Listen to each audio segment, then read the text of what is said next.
I का atomic number होता है, हम यहाँ पर देख लेंगे कि I का एटॉमिक नंबर होता है 53। कितना होता है इसका एटॉमिक नंबर? 53। तो हमें क्या करना है, सिंपली इसका इलेक्ट्रॉनिक कॉन्फ़िगरेशन कर लेना है। तो देख लेंगे इसमें, और वो भी अकॉर्डिंग टू ऑफ रूल। तो 1s2 2s2 2p6 3s2 3p6 4s2 3d10, okay, and 4p6 and 5s2 and 5s2, next है 4d10 and then है 5p6। अब हम इसमें चेक कर लेते हैं हमने कहीं ज़्यादा इलेक्ट्रॉन तो नहीं भर दिए। तो देखो ये है 10 और ये हो गया 10 10 10 20 एंड 30 30 और 38 एंड 10 48। अभी तो हम और भर सकते हैं इसमें, ठीक है। तो ये आ जाएगा 6s2 एंड 6s2 4f14, ठीक है। अब यहाँ पर हमें एक बार फिर से रीचेक कर लेना चाहिए क्योंकि हमने इलेक्ट्रॉन्स ज़्यादा तो नहीं भर दिए हैं, ठीक है। ओके, तो 10 10 20 20 30 38 8 एंड 48 एंड 6 54। तो यहाँ पर हमारे इलेक्ट्रॉन्स हो रहे हैं ज़्यादा, तो यहीं पर हमारा कुछ गड़बड़ हो रहा है। तो 54 हो रहे हैं यहाँ पर, तो हमारे आ जाएंगे यहाँ पर 5। फिर से चेक कर लेंगे इसको, हम एक बार फिर से चेक कर लेते हैं। 10 10 10 20 20 30 38 48 एंड 5 48 एंड 5 53। ओके, कोई प्रॉब्लम इसमें? ठीक है, कोई प्रॉब्लम नहीं। अब हमें इसमें एक चीज़ हमें चेक करनी पड़ेगी। क्या चेक करना पड़ेगा हमें इसमें? कि लास्ट ऑर्बिटल्स कौन से हैं, ठीक है। तो लास्ट ऑर्बिटल्स हमारे हैं इसमें, सबसे जो बिगेस्ट इसमें जो आउटर शेल है वो हमारा 5 है, जो आउटर मोस्ट शेल है वो हमारा क्या है 5। तो देखो इसमें 5s एंड 5p, क्या है हमारा 5s एंड 5p। हम इसको ऐसे भी लिख सकते थे, जैसे ये वाला हमारा है, इसको देखो दोबारा हम इसी को लिखेंगे, दोबारा लिखेंगे इसको 1s2। अब आप ये कहोगे सर ये दोबारा क्यों लिख रहे हो? दोबारा इसलिए लिख रहे हैं हम क्योंकि हम इस जो एनर्जी लेवल है ना, हम इसको सीक्वेंस में लगा देंगे। जैसे ये देखो इधर, ये क्या है 3 और ये 4 के बाद में फिर क्या आ रहा है 3। तो हम ये चाह रहे हैं पहले 3 को एक साथ कर दें, उसके बाद में 4 वालों को एक साथ कर दें, फिर हम 5 वालों को सेम कर दें, ठीक है ना, साथ कर दें। तो देखो इधर, तो ये आ जाएगा 2s2 और 2p6 3s2 3p6 3d10 and 4s का आ गया, ये रहा इधर 4s2 and 4p6 and 4d10 and 5s2 and 5p5। हमने क्या बताया था, जो भी ओवरलैपिंग होती है वो लास्ट के ऑर्बिटल्स में होती है। किस में होती है? लास्ट के ऑर्बिटल्स में। तो इधर देख लो, ये इन ऑर्बिटल्स में ओवरलैपिंग इसकी होगी। कोई समस्या, कोई प्रॉब्लम? अगर प्रॉब्लम है तो कमेंट आपके लिए है, कमेंट बॉक्स आपके लिए, ठीक है। चलेंगे अब इसमें हम देख लेंगे ग्राउंड स्टेट में। भाई इधर से लिखना पड़ेगा इसमें, तो ग्राउंड स्टेट में हम ये चेक कर लेंगे। ग्राउंड स्टेट में क्या लिखेंगे हम यहाँ पर? देखो ये क्या 5, नीचे लिखना पड़ेगा 5s है, 5s में 2 हैं, ठीक है। और 5p में कितने हैं? 5 इलेक्ट्रॉन्स हैं। तो आपको ये थोड़ा सा ध्यान रखना पड़ेगा इसमें। 5p में है हमारे, नीचे लिख देते हैं भाई, ये थोड़ा सा स्पेस का थोड़ा सा प्रॉब्लम आ रहा है इसमें, ठीक है। तो देखो यहाँ देख लेंगे ग्राउंड स्टेट, ठीक है ना, ग्राउंड स्टेट। तो इसमें देख लो, ग्राउंड स्टेट में देख लेंगे 5s2, तो इसमें हमारे 2 इलेक्ट्रॉन होंगे, और 5p5, तो इसमें हमारे कितने इलेक्ट्रॉन्स होंगे? 5 1 2 3 4 5, ठीक है। अब हमें पता है कि हमारे पास में F की जो एटम है वो हमारे 7 एटम्स हैं। तो उसके लिए हमें क्या करना पड़ेगा? हमें इसका D सब शेल भी लेना पड़ेगा। तो हम यहाँ ले लेंगे 5d, p के बाद में d आता है ना। तो अब ये हमारे d में कितने होते हैं 5, 1 2 3 4 5, ठीक है। ये भाई अलग है, ठीक है ना, ये ध्यान देना बोला गया। तो इसमें कितने इलेक्ट्रॉन्स होंगे 0। कोई बात, कोई प्रॉब्लम, कोई समस्या नहीं है। एक्साइटेड स्टेट में देख लेंगे एक्साइटेड स्टेट में कितने इलेक्ट्रॉन कहां से कहां जाएंगे। तो देखो एक्साइटेड स्टेट में 1 इलेक्ट्रॉन यहां से बाउंस करके d ऑर्बिटल में जाएगा और 2 इलेक्ट्रॉन्स यहां से, क्योंकि पेयरिंग है तो जैसे ही एनर्जी होगी एब्जॉर्ब करेगा इलेक्ट्रॉन, तो ये दोनों के दोनों इलेक्ट्रॉन यहाँ से जाकर के कहाँ जाएंगे 5d में जाएंगे। तो यहाँ बचेगा 1 इलेक्ट्रॉन, यहाँ बचेंगे 1 2 3 इलेक्ट्रॉन, ठीक है। और यहाँ हो जाएंगे आपके 1 2 3 4 5, ठीक है। इसको बराबर कर लेंगे, ठीक। तो इसमें हो जाएंगे, यानी 1 इलेक्ट्रॉन यहाँ से आया और 2 इलेक्ट्रॉन इधर से आए। कोई समस्या, कोई प्रॉब्लम है नहीं है, लगता है कोई प्रॉब्लम नहीं है। अब हमारे पास में एटम कितने हैं 7। तो एक एटम F का यहाँ आ जाएगा, एक एटम F का यहाँ आ जाएगा, एक एटम F का यहाँ आ जाएगा और एक एटम यहाँ ओवरलैप करेगा। आगे चलते हैं, कितने हो गए 4। अभी हमारे पास में बचे हुए हैं, तो ये F यहाँ आ जाएगा, एक एटम यहाँ ओवरलैप कर जाएगा और एक यहाँ पर ओवरलैप कर जाएगा। बात क्लियर है, कोई समस्या। कितने हो गए 7। तो अब हम ये देखेंगे इसमें हाइब्रिडाइजेशन इसका क्या होगा, इसका हाइब्रिडाइजेशन क्या होगा देख लेंगे भाई। इसका हाइब्रिडाइजेशन हो जाएगा, हाइब्रिडाइजेशन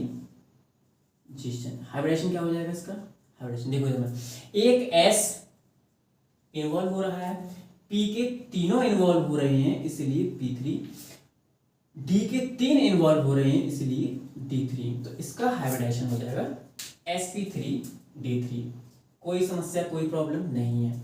इसमें अब हमें देखना है भाई, इसमें हमें देखना है क्या, इसमें एंगल क्या होगा और इसकी स्ट्रक्चर क्या होगी। तो देखो हम एंगल यहाँ लिख दे रहे हैं, एंगल यहाँ हो जाएगा, यहाँ 2 तरह के एंगल मिलते हैं 72 डिग्री एंड 90 डिग्री। क्या मिलते हैं 2 तरह के एंगल हमें यहाँ मिलते हैं, कौन कौन से 72 डिग्री एंड 90 डिग्री। ये हम उस कंपाउंड के लिए बता रहे हैं जिसमें एक भी लोन पेयर इलेक्ट्रॉन नहीं है, ये बात ध्यान रखें। कोई प्रॉब्लम, कोई समस्या नहीं है। अब इसका हम स्ट्रक्चर देख लेते हैं। स्ट्रक्चर क्या होगी इसकी, स्ट्रक्चर हम यहां लिख देते हैं, स्ट्रक्चर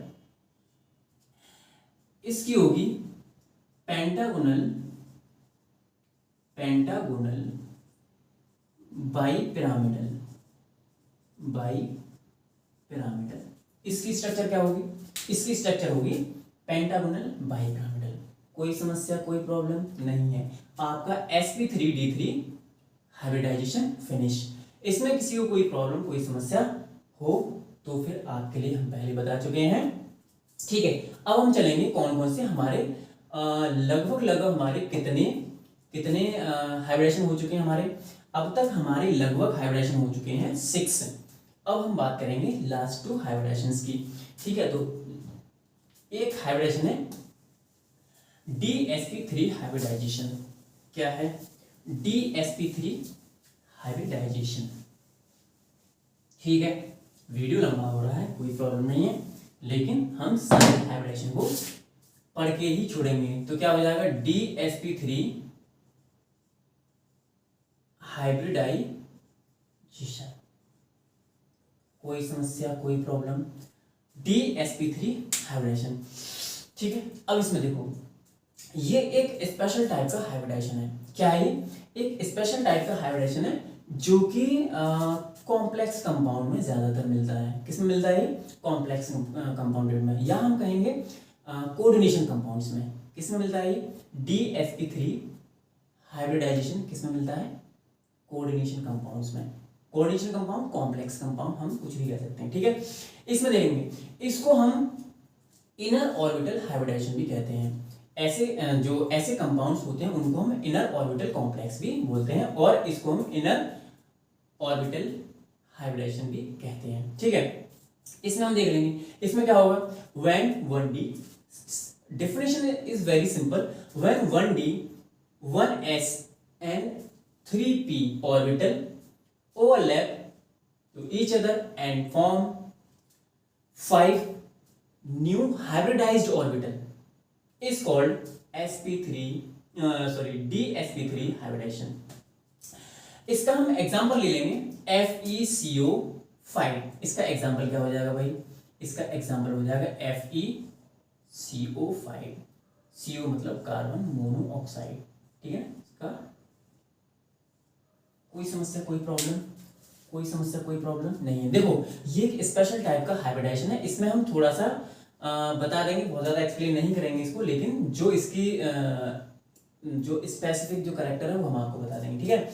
तो सबसे पहले हमें हाइब्रिडाइजेशन निकालने के लिए सबसे पहले हमें क्या करना है, वही पुराना मेथड कि सबसे पहले हम जो सेंट्रल एटम होता है उसका हम इलेक्ट्रॉनिक कॉन्फ़िगरेशन कर लेते हैं। तो यहाँ देखो ये क्या हमारा Fe का जो एटॉमिक नंबर होता है वो होता है 26। कितना होता है 26।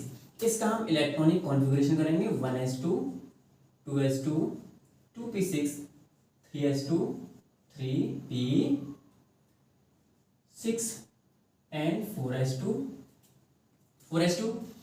and 3d। देख लेते हैं कितना हो गया 10 10 20 और ये हो गया 5 सॉरी 6। कितना हो जाएगा 6। कोई प्रॉब्लम है, कोई समस्या है? नो कोई समस्या नहीं, कोई प्रॉब्लम नहीं, ठीक है।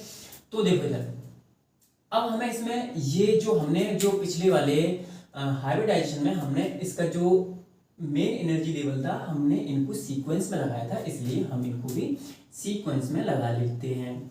2s2 2p6 3s2 3p6 3d6 and 4s2, ठीक है। बात क्लियर है, यहाँ तक कोई दिक्कत? अब हमने बताया है कि जब भी हाइब्रिडाइजेशन होता है या फिर हम कहेंगे जब भी जो ऑर्बिटल्स हैं जब भी ओवरलैप करते हैं तो वो लास्ट के ही ऑर्बिटल ओवरलैप करते हैं, ठीक है। देखेंगे इसमें, अब देख लेंगे ग्राउंड स्टेट में, किस में देख लेंगे, ग्राउंड स्टेट में देख लेंगे। ग्राउंड स्टेट में देखो यहाँ पर क्या था 3d, इसमें 6 इलेक्ट्रॉन्स थे और इसमें हमारे ऑर्बिटल्स कितने होते हैं 5 1 2 3, थोड़ा थोड़ा ज़्यादा हो रहा है ना, इसको थोड़ा बड़ा कर लेते हैं। तो इसमें है हमारे 5 1 2 3 3 4 5, ठीक है। अब उसके बाद हमारा क्या है 4s 2 है, s में 1 ही ऑर्बिटल होता है। इसमें देखो इलेक्ट्रॉन बदलेंगे 1 2 3 4 5 एंड 6, ठीक है। अब इसमें बदलेंगे 1 2। अब उसके बाद में हमारे पास में जो कार्बन मोनोऑक्साइड के जो लिगेंड्स हैं, देखो इसमें ये कोऑर्डिनेशन कंपाउंड है, इसलिए सेंट्रल मेटल एटम के साथ में लिगेंड्स अटैच रहते हैं, ठीक है। अब देख लेंगे इसमें, अब इसकी एक खास बात है, इसकी एक खास बात क्या है भाई, अच्छा इसमें जो हमें पता है कि इसके 5 हैं तो इसके लिए 5 ऑर्बिटल्स की रिक्वायरमेंट रहेगी। इसकी खास बात ये है कि जो सेंट्रल मेटल एटम से जो लिगेंड्स अटैच होते हैं वो लिगेंड इलेक्ट्रॉन पेयर शेयर करते हैं, यानी कि इलेक्ट्रॉन पेयर को डोनेट करते हैं, ठीक है ना, और उसके बाद में अटैच होते हैं। अच्छा इसका एक चीज और है कि इसमें स्ट्रॉन्ग फील्ड लिगेंड और वीक फील्ड लिगेंड का और सिस्टम रहता है। तो ये हमारा स्ट्रॉन्ग फील्ड लिगेंड है। अभी आप ये कहोगे सर ये स्ट्रॉन्ग फील्ड लिगेंड कैसे हो गया, आपने कैसे मान लिया, इसको वीक फील्ड लिगेंड क्यों नहीं माना आपने? तो देखो इसकी एक सीरीज होती है जिसमें ये स्ट्रॉन्ग फील्ड लिगेंड की तरह काम करता है। अच्छा एक चीज और भी है कि भाई कोई भी जो लिगेंड्स होते हैं वो स्ट्रॉन्ग फील्ड है या वीक फील्ड है, ये डिपेंड करता है उसके सेंट्रल मेटल एटम के बिहेवियर पर, ठीक है।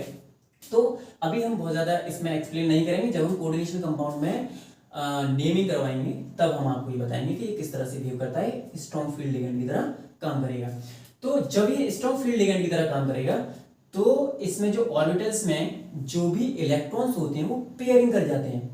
क्या कर जाते हैं? वो पेयरिंग कर जाते हैं। तो देखो अच्छा इसमें हमें ये भी पता है कि ये 3d है और ये 4s है, तो इसके बाद में 4p आने वाला है। 4p में कितने ऑर्बिटल्स होंगे? 3 ऑर्बिटल्स होंगे। हमें पता है कि p सब सेल में 3 ऑर्बिटल्स होते हैं, तो इसलिए हमने 3 ऑर्बिटल्स बनाए हैं। अच्छा अब ये स्ट्रॉन्ग फील्ड लिगेंड है तो इसलिए एक्साइटेड स्टेट में क्या हो जाएगा? एक्साइटेड स्टेट में, ये ध्यान रखेंगे, छोटा बहुत ज्यादा हो रहा है। 1 2 3 4 एंड 5, ठीक है। अब देखो इसमें ये जो इलेक्ट्रॉन्स हैं पेयर कर जाते हैं, इसमें इतनी पावर होती है वो उसको धक्का दे करके और उसको पेयर कर देता है। तो देखो ये दोनों इलेक्ट्रॉन इसको पेयर कर लेंगे, ठीक है। ये ऑलरेडी पेयर था, इसके साथ में ये इलेक्ट्रॉन आ गया और इसके साथ में ये इलेक्ट्रॉन आ गया, दो यहां से खाली हो गए। अच्छा ये दोनों इलेक्ट्रॉन यहाँ आ जाएंगे, कहाँ, ये वाले दोनों इलेक्ट्रॉन इधर आ जाएंगे, तो 1 और 2।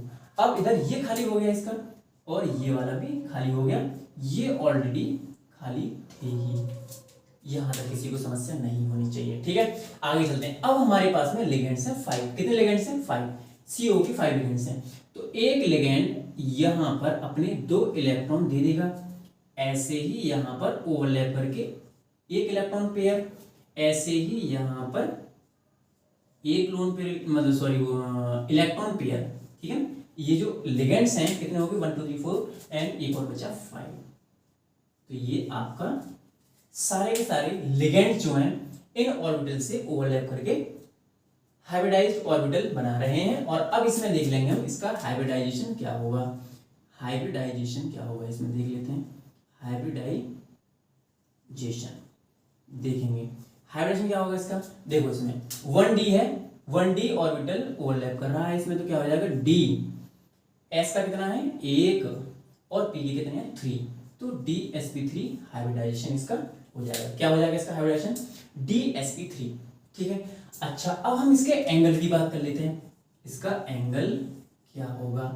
तो इसका एंगल हो जाएगा भाई, इसका एंगल हो जाएगा 90 डिग्री और 120 डिग्री, यानी इसमें दो तरह के एंगल मिलेंगे। कौन कौन से? 90 डिग्री और 120 डिग्री, ठीक है।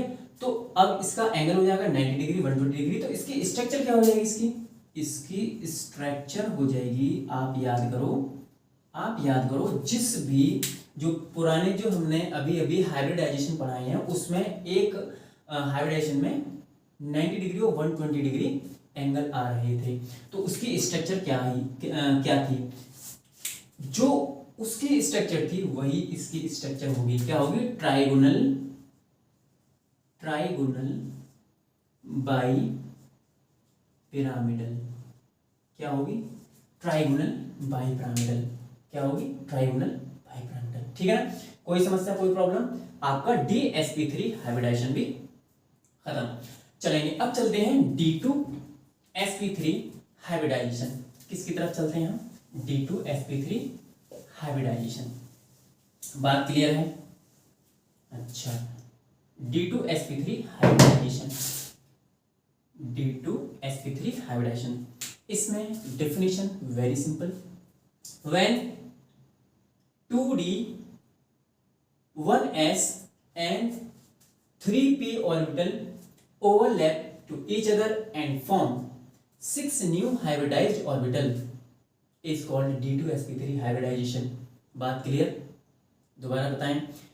जब 2 d ऑर्बिटल, एक s orbital and 3 p orbital आपस में ओवरलैप करते हैं और ओवरलैप करने के बाद में 6 नए हाइब्रिड ऑर्बिटल बनाते हैं, उसी को हम बोलते हैं d2sp3 हाइब्रिडाइजेशन। कोई समस्या, कोई प्रॉब्लम नहीं है। इसका एग्जांपल हम देख लेते हैं। इसका एग्जांपल देख लेंगे भाई। CO ये कोवल्ट है, CONS3 होल 6 और +3, ठीक है। ये इसका एग्जांपल है। ये भी इनर ऑर्बिटल कॉम्प्लेक्स है। अब ये कैसे पता चल रहा है कि इनर ऑर्बिटल कॉम्प्लेक्स है, आउटर ऑर्बिटल कॉम्प्लेक्स है? देखो जब ये d ऑर्बिटल sp3 से पहले हो तो हम बोलेंगे उसे inner orbital complex, a complex, ये वाला जो।